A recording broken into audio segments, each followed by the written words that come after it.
really degenerates. And we're finding out who is supplying all of those beautiful signs and everything Well, else. Scott's been fantastic. His team finding the financial networks is great. That's what Okay, gives Scott, everybody. Scott will do that. That's easy for Scott. Yes, sir. We got a great team, sir. That's good. How about we go to Marco? You could talk a little bit about what's going on and Well, go ahead. yeah, Mr. President. I don't know if one day perhaps the entire story will be told about the events of yesterday, but suffice it to say, it's not an exaggeration that none of it would have been possible without the President of the United States being involved.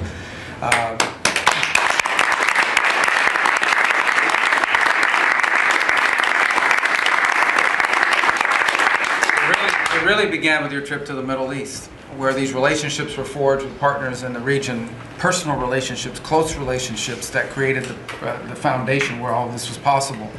Where I think this really took a turn. Remember, a month ago, no one thought this was possible.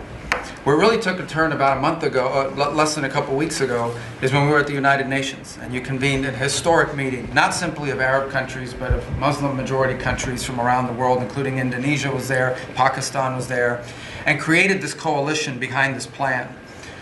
Then on that following Monday, you met with the Prime Minister of Israel here, and that plan was presented. And then, of course, our great negotiating team followed up on it. In the interim, again, perhaps the stories will be told, perhaps they will never be told. The President had some extraordinary phone calls and meetings that required a high degree of intensity and commitment, and made this happen. And I think what's important to understand is that yesterday what happened was really a human story. There's a geopolitical aspect to it, there's no doubt about it. It creates the conditions for Gaza to one day be a normal place again and people to have a better life and Israelis to be safe. But yesterday was a human story.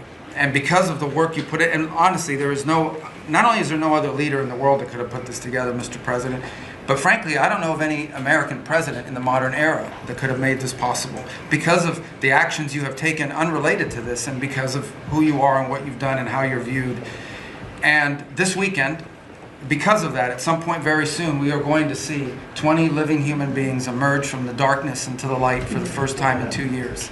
And that is because not only were you used the credibility and the power and the prestige of this office and the relationships you created, and you committed yourself to making it happen. And I think it will go down as a historic moment in the history of our country, and something our country should be very proud of, that we have a president that's committed to not just peace, but to the human aspect of reuniting these families. My last point on this is just a couple days ago, Secretary Lutnick hosted us all, many of us, at the Kennedy Center. And we have these families, we've interacted with them for so many years, for 2 years now.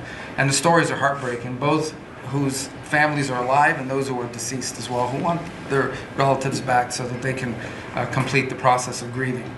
And we had all hoped that perhaps that was the day that we would have an announcement for them on the anniversary of the 7th. But I know you were able to speak to some of those families last night.